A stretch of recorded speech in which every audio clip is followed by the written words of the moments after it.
Hello YouTube.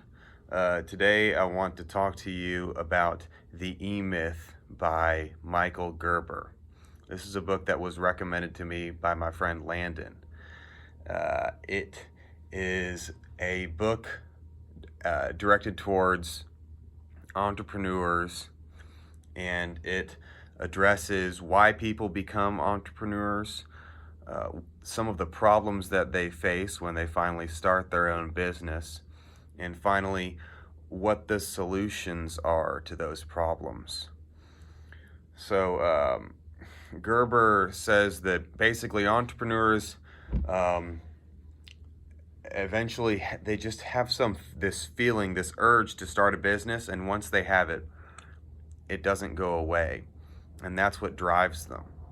But once they start the business, they find that it's not how it appeared when they were on the outside looking in. And that's because really within the entrepreneur, there are three people. Number one, there's the entrepreneur. The entrepreneur is the visionary, the creative.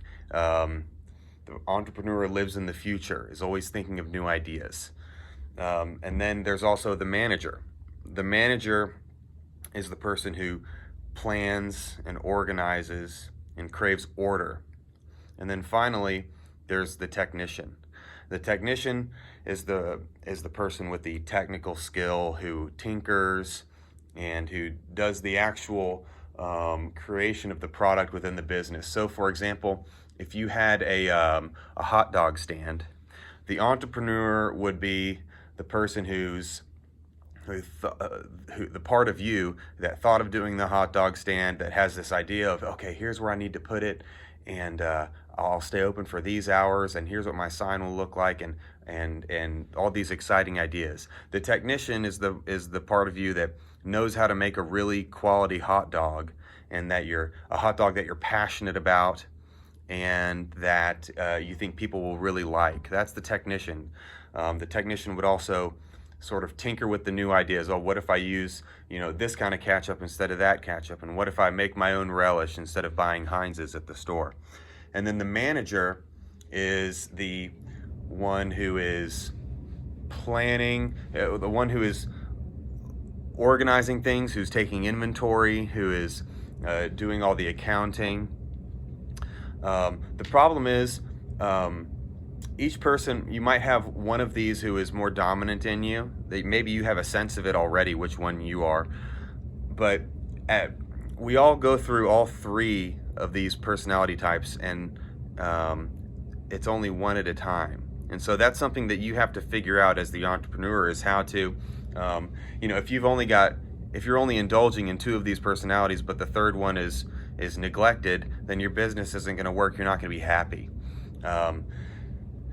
That's the first precept. And by the way, I'll tell you more about the book at the ending, but it's so dense and informative and detailed that I really won't be able to summarize it in a way that does it justice, but I'm giving you an overview of some of the concepts. So that's first, three personalities: entrepreneur, manager, technician. Now, a lot of entrepreneurs, once they have been doing their own business for, I don't know, a few months or maybe a year, they realize that all they've done is created another job for themselves. They haven't created a business. Gerber tells this. So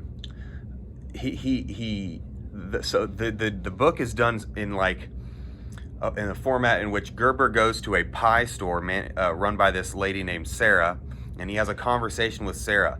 The whole book is his conversation with Sarah, and Sarah is this struggling entrepreneur, and Gerber is asking her, why did you start this business? Why are you so passionate about pies? What's your story? And then he's teaching her the lessons that are ultimately intended for the reader. So most entrepreneurs create a job, not a business. Sarah is very frustrated because she has to wake up so early and do all these things to make sure everything gets done. She doesn't really know how to delegate, and she's afraid if she does delegate, then the quality of the pies will go down, and that's unacceptable to her. Gerber says to avoid this, creating a job for yourself rather than a business. You need to think about the lifestyle that you want for yourself, and then reverse engineer your business from there. So that sort of speaks for itself. Work, and then another phrase I'll just throw in that he says is, you want to work on your business, not in it. Sarah's working in her business. She's waking up early, she's making all these pies. All of her energy is going towards working in this business. She's not doing any of the background business model analysis that would be working on her business. She's only working in her business. Towards the latter third of the book, Gerber talks about systems and how important systems are. He uses McDonald's as an example, which is the second time McDonald's has come up in one of these books that I'm reviewing. The first one was Rich Dad, Poor Dad. McDonald's was used as an example because of McDonald's owns so much great real estate. Well, McDonald's is also a great business, according to Gerber, because of its systems. The burger is not really the product at McDonald's. The food is not the product. The product is the business itself, the way it's run, and the systems that are in place. And the customer is not the person buying the food. The customer is the franchisee. And so your business is your product, and your product needs to be so good and so systematically developed that people would want to be a customer of the business and open up a franchise of it. Can you think of any businesses that, or restaurants or whatever, that were so good you thought, man, I would want to run this business? Maybe you got to look at the inside. I think of one business that I worked at when I was in college. It was called Eatsy Boys, and they also had a brewery called Eighth Wonder Brewery. And I think one of the reasons that it did well is because it was run by three guys, and each one, I think, was either more dominant as the entrepreneur, the manager, or the technician. It was kind of interesting reading that part of the book and seeing those personalities in my old bosses who I used to work for. That was kind of interesting to me. But point being, the business is the product, not the burger. So work on the business.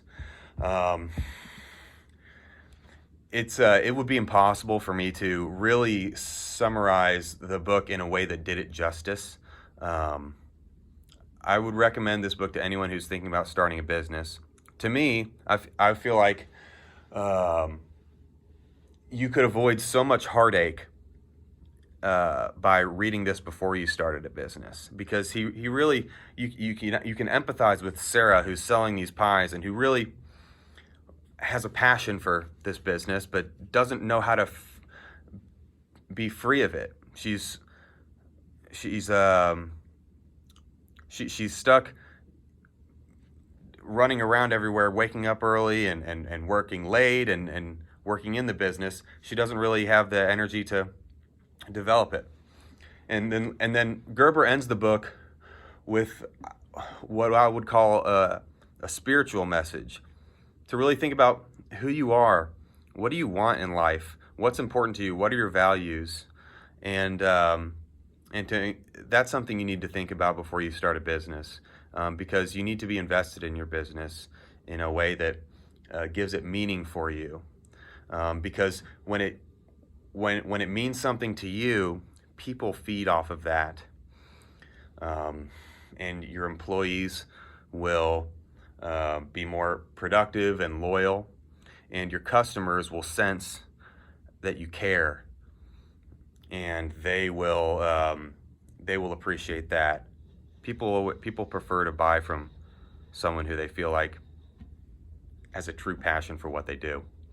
Anyways, this was a little bit longer of a book review than I normally do, because this book was so dense. I mean, really a good read, and I'll tell you, it's definitely one that I'm gonna read again, because there's so much great information, and I'll be interested to see what sticks out to me on my second go around. So thank you very much for watching this video. If you decide to read the E-Myth, please let me know what you think in the comments, and I would appreciate it if you would recommend another book for me to read in the comments below. Thank you for watching and have a good day.